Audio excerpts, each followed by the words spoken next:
ఎందుకు వదిలేసింది? నువ్వు ప్రతి ఒక్కరి గురించి చెప్తావు కదా, వాడు దాని పెళ్లి వేసుకొని వదిలేసిండు, ఇది వాంతో దింగించుకొని వదిలేసిండు అని. ఇప్పుడు నువ్వు చెప్పు, నీ పిల్లం నిన్ను ఎందుకు వదిలేసింది? నీ వైఫ్ ఎందుకు నిన్ను వదిలేసింది? నీకు ఆమెకి ఏం కొట్లాట ఉండే? మ్యూచువల్ అండర్స్టాండింగ్ మీద మేము డైవర్స్ అయ్యాము. మ్యూచువల్ అండర్స్టాండింగ్ కదా. ఇప్పుడు ఒక నిమిషం ఆగు, ఇంతో నేను మాట్లాడేసి వెళ్ళిపోతా. చీడా, ఇప్పుడు నీకు మీ వైఫ్ కి మ్యూచువల్ అండర్స్టాండింగ్ ఉంది, వదిలేసింది. నీకు ఆ పెయిన్ తెలుసు, వైఫ్ దూరం ఉంటే ఎట్లుంటది, అవునా? అన్నిడే చెప్పురా, మాట్లాడు, మంచిగా మాట్లాడు, తిట్టా నేను. నాకెందుకు తెలుసురా? నేను మ్యూచువల్ అండర్స్టాండింగ్ మీద ఇప్పుడు నీ కూతుర్ని నువ్వు చూసుకోలేవు కదరా. ఇప్పుడు నీ కూతుర్ని నువ్వు చూసుకోలేవు, నీకు ఆ బాధ ఉండదా కూతుర్ని కూడా చూడలేకపోతున్నా అని? మ్యూచువల్ అండర్స్టాండింగ్ అంటే నీకు తెలుసా మినిమం? అరే మ్యూచువల్ అండర్స్టాండింగ్ అంటే నీకు నీ పెళ్ళాం మీద ప్రేమ లేకపోవచ్చు, కానీ నీకు పుట్టిన నీ కన్న కూతురు మీద అయితే ఉంటది కదరా, ఉండదా?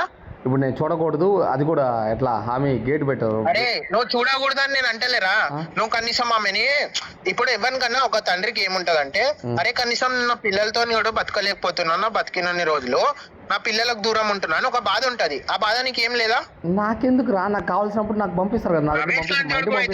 నువ్వు కన్న కూతురు మీద నీకు ప్రేమ లేనప్పుడు లంచ్ ఉడక నీతో మాట్లాడి వేస్తా, నీ ఎట్లేని లంచ్ ఉడక, అర్థమైందా? పుట్టిన నీ కన్న కూతురు మీద నీకు ప్రేమ లేదు, నీకు కొంచెం కూడా కన్సర్న్ లేనప్పుడు నువ్వు వేరే వాళ్ళ లైఫ్ లా వాళ్ళు చేసిన మిస్టేక్స్ పాయింట్అవుట్ చేయడంలో నీకు ఏ మాత్రం హక్కు లేదు. కన్సర్న్ నువ్వు ఎందుకు చేస్తున్నావు నాకు అర్థం కావట్లేదు. ఇప్పుడు నా పిల్లలు నా దగ్గర లేకపోతే కదా అడగాలి. నువ్వు నెల నీ కూతుర్ని పోషించి, నువ్వు నీ పిల్లాన్ని చూసుకొని, పిల్లానికి దూరం ఉన్నా సరే నీ పుట్టిన కూతుర్ని నువ్వు చూసుకొని దాన్ని పోషిస్తే అప్పుడు నువ్వు కరెక్ట్ ఉన్నట్టు. వేరే వాళ్ళ లైఫ్ లో ఏమేమి జరుగుతున్నాయి, ఏమేమి అవుతున్నాయి అవి నువ్వు పాయింట్అవుట్ చేయొచ్చు, నువ్వు మాట్లాడచ్చు 110%. కానీ ఫస్ట్ ఆఫ్ ఆల్ అక్కడ నీ లైఫే బాగాలేదు, నువ్వే నీ పిల్లాంకి నీ పిల్లలకి దూరంగా బతుకుతున్నావు. నువ్వు నీ కూతురికి ఎట్లా దగ్గర ఉండాలని చూడు, నీ పిల్లానికి ఎట్లా దగ్గర ఉండాలని చూడు. మందిని ఎట్లా సెపరేట్ చేయాలా, మంది పంచాయతీ ఎట్లా బయట పెట్టాలా అన్న విషయంలో నువ్వు దూరం ఉంటే లైఫ్ లో చాలా బాగుపడతావు రచ్చిడా. నేనేం చెప్తానంటే చోటా నేను చెప్పాను, నువ్వు ఎంతమంది మీద కేర్ తీసుకునే బదులు ఈ కేరు మీ అమ్మ వయసులో ఉన్నప్పుడు నువ్వే కేర్ తీసుకుంటే మీ అమ్మ చచ్చిపోయినది కదా. తీసుకున్నా నేను చెప్తున్నా మా అమ్మ వయసులో ఉన్నప్పుడు మేము కేర్ తీసుకున్నాము, మా అమ్మ మంచిగానే ఉండే, అంతా బాగానే ఉండే. మా మమ్మీకి సడన్ గా స్ట్రోక్ వచ్చి చనిపోయింది. ఆ స్ట్రోక్ అనేది ఏంటంటే ఎవడేమో విషం పెడితే అవ్వ పూకు పెడితే రాదు. ఇప్పుడు నువ్వు ఉన్న పలంగా ప్యానెల్ ఉన్నారా, ఇప్పుడు ఉన్న పలంగా నీ ప్యానెల్ ఉన్నావు, నీకు సడన్ గా నీకు పక్షవాతం వచ్చి నువ్వు పడిపోయినావు, కాలు చేయి పడిపోతున్నావు. రేపు పొద్దున ఏమంటావు, నా పిల్లం నన్ను కేర్ తీసుకోలేదు, నా బిడ్డ నన్ను చూసుకోలేదు, అందుకే నాకు వచ్చిందంటావా? లంచ్ చూడక, లేకపోతే నా అంతలో నేను తాగి చేసుకున్నా అంటావా? స్ట్రోక్ వచ్చిందంటే ఎందుకు వచ్చింది చెప్పు. ఏ లంచ్ చూడక అడిగిందని చెప్పు, నీ అమ్మ పోకో అడిగిందని చెప్పు. లంచ్ వేరే ముచ్చాడు దింగితే దొడల మీద దింగితే లంచ్ చూడక అర్థమవుతుందా? మొత్తం గన్ షాట్లు ఎట్లుండే చూసినావు కదా, రదు మళ్ళీ దింగుతా అట్లా చెప్పు, అడిగిందని చెప్పు. స్ట్రోక్ ఎందుకు వచ్చిందంట? స్ట్రోక్ ఎందుకు వస్తుందా? నీ అమ్మ పూకు లంచోడక నీకు చెప్పి వస్తుందా లంచోడక? అరే కరోనా వైరస్ వచ్చినాక చాలా మంది అది మెడిసిన్ తీసుకున్నాక చాలా మందికి స్ట్రోక్స్ వచ్చి హార్ట్ అటాక్స్ వచ్చి పోయారు. ఈ ప్యానెల్ లో కాదు, ఈ దునియాలో ఉన్న వాళ్ళందరికీ అందరికీ తెలుసు, అది అందరు చదువుకున్న వాళ్ళు నీలాగా ఊరు లంచ ఓడుకులు కాదు. సరేనా? నేను చెప్పేది మాట్లాడడం వల్ల, లేకపోతే ఇవన్నీ శాపనార్థాలు, లేకపోతే శాపనార్థాలు. సరే శాపనార్థాలు మాట్లాడదాం, శాపనార్థాల గురించి మాట్లాడదాం. ఆటోమేటిక్గా పోతారు. నేను ఇగో వినురా లంచోడక, నేను మాట్లాడేటప్పుడు నువ్వు మ్యూట్ లో ఉండాలి. సేమ్ నా కుక్క కూడా ఇట్లనే, నా కుక్క కూడా ఇట్లనే చెప్తా. నేను మాట్లాడేటప్పుడు కూర్చుంటది, లేవమంటే లేస్తుంది. నువ్వు కూడా అట్లనే వినాలి, ఎందుకంటే ఇప్పుడు నువ్వు నా పెంపుడు కుక్క విను, సరేనా? అట్లా మ్యూట్ లో ఉండు, నేను చెప్పింది నేను. ఇప్పుడు శాపనార్థాల గురించి మాట్లాడుతున్నావురా, సరే. నేను అందరిని తిట్టి అందరితో శాపనార్థాలు పెట్టించుకున్నందుకే మా అమ్మ చచ్చిపోయింది అనుకున్నాం. ఇప్పుడు నువ్వు అందరు అమ్మాయిలను తిట్టి అందరు బతుకులు చెప్పి అందరు పర్సనల్ లైఫ్ లో గెలికినందుకే నీ పిల్లం నిన్ను వదిలేసింది అదే శాపనార్థాలతోని. అదే నీ బిడ్డకు నువ్వు దూరం బతుకుతున్నావా? చీడ పురుగు మాట్లాడు, చెప్పు. నేను చెప్పేది అదే పాయింట్ మీద నువ్వు నీ పిల్లం దూరం బతుకుతున్నావు, నీ కూతురుకు దూరం బతుకుతున్నావా?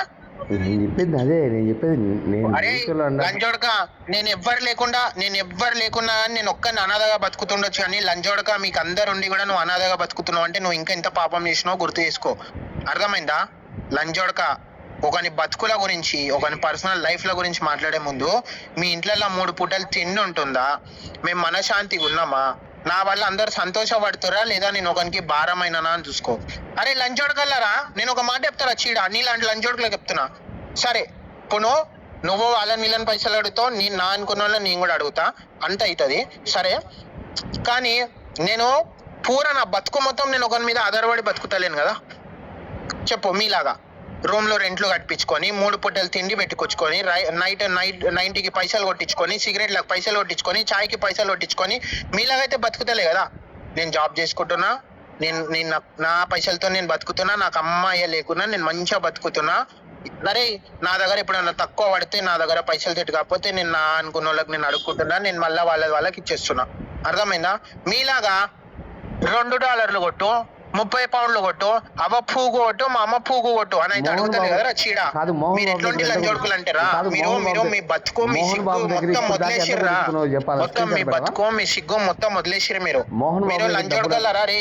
మీ పెళ్ళాలని మీ అమ్మలని కూడా పైసలకు వండబెట్టారు. మోహన్ బాబు దగ్గర చెప్పాలని స్క్రీన్ షాట్ పెట్టాలా? మోహన్ బాబు దగ్గర ఏం స్క్రీన్ షాట్? మోహన్ బాబు దగ్గర ఎవరు? మోహన్ బాబు. అరే లంచోడుకు ఒక నిమిషం. మోహన్ బాబు మాట్లాడతా. మోహన్ బాబు గురించి నీకు ప్రూవ్ చెప్పిస్తా. ఒక రోజు ప్యానెల్ లా ర్యాపర్ గాడు మోహన్ బాబు పైసలు అడిగితే, మోహన్ బాబు నేను నీ కొట్టారా ర్యాపర్ చోటానికి గడ్డంగానికి కొడతా, వాళ్ళు అడగకుండా వాళ్ళకే కొడతా అని కొట్టిండా లేదా? నువ్వు ఉన్నావా ప్యానెల్ లో? కొట్టిండా? విన్నావా? లంచోడుక వానికి ఎవడేం పైసలు అడుకోలే. ఇప్పుడు నువ్వు గడ్డమాని పింగే మోహన్ అని పింగేయో, నేను ఫోన్ చేసి పైసలు కొట్టుండి నీ అవ్వ పూకు కొట్టుండ నీ లంచోడుకు అడగలే.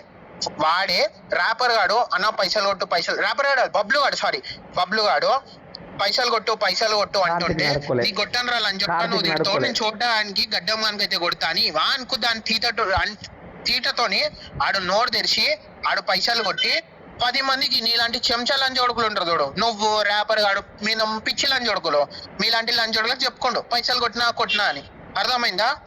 వాడిని ఒకత్ పుగ్లసులి నీ ఒకత్ పుగ్లసులి మీరేంద్ర లంచోడుకల్లారా అడకదినే బిచ్చప్ లంచోడుకల్లారా మాట్లాడుతూ ఇవాళ రోజు వచ్చి మళ్ళీ కార్తీక్ నడుకోవాలా పిలువురా కార్తీక్ నీళ్ళు పిలువు ఇప్పుడు కార్తీక్ నీళ్ళు నువ్వు మాట్లాడే లోపల నేను చెప్పి నువ్వు మాట్లాడి పూర్తి అయ్యే లోపల నువ్వు మాట్లాడేది అయిపోయే లోపల మ్యూట్ అయ్యకు ఎందుకు నువ్వు మాట్లాడేది పూర్తి అయిపోయే లోపల స్క్రీన్ షాట్ పెడతాను. అడుక్కున్నావా లేదు? 30 పౌండ్లు నువ్వు యూకేలో ఉన్న ఒక పోరి దగ్గర పైసలు తీసుకున్నావా లేదా? 30 పౌండ్లు తీసుకున్నావా లేదా? తీసుకోలే. స్క్రీన్ షాట్ పెట్టు. తీసుకోలే. అరే లంచోడుకురా యూకేలో ఉన్న పోరి దగ్గర నువ్వు 30 పౌండ్లు తీసుకున్నావా లేదా? నేను మళ్ళీ అడుగుతున్నా లంచోడుకురా.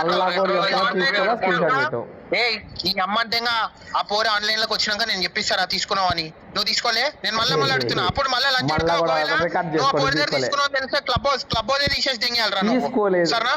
అరే ఎందుకు మ్యూట్ వేస్తున్నావు? తీసుకోలేదని చెప్తుంటే కూడా మ్యూట్ వేస్తున్నావు ఎందుకు? అదే ఒకవేళ పోరి దగ్గర నువ్వు తీసుకున్నావు అని తెలిస్తే క్లబ్ హౌస్ తీసేసి దింగాలి. ఓకేనా? నువ్వు తీసుకున్నావు. ఒక నిమిషం ఆగురి. ఒక నిమిషం చోట నువ్వు తీసుకున్నావా లేదా కాదు. లెటర్ కార్డు తీసుకున్నాడు. అదే కార్తీక్ పటేల్ గారి దగ్గర తీసుకున్నాడు కదా. కార్తీక్ వాడు పేరు రెట్రో కాడ తీసుకున్నా లేదా? ఎవరు రెట్రో కాడ ఆడు వేరే వాళ్ళని అడుక్కుండా లేదా? కాదు ఇక ఒక్క నిమిషం. చోటగాడు కార్తీక్ దగ్గర అడుక్కున్నాడా లేదా? నాకు కావాల్సింది ఏంటంటే చిల్లరోడు కార్తీక్ దగ్గర అడుక్కున్నాడు. అదే విధంగా మోహన్ బాబు దగ్గర అడుక్కున్నాడు. నా ఫ్రెండ్స్ దగ్గర అడుక్కున్నాడు చిల్లరోడు. నువ్వు క్లబ్ ఇంత పెద్ద చోటగాడు ఏదో పెద్దగా చెప్పుకుంటాడు. మా అమ్మ ఇది లంజోడక మీ ఇంటికి ఎమ్మెల్యేలు ఎంపీలు వస్తారు కదా భయంకేలోడే. ఒక్కసారి లంజోడక నేనున్న లొకేషన్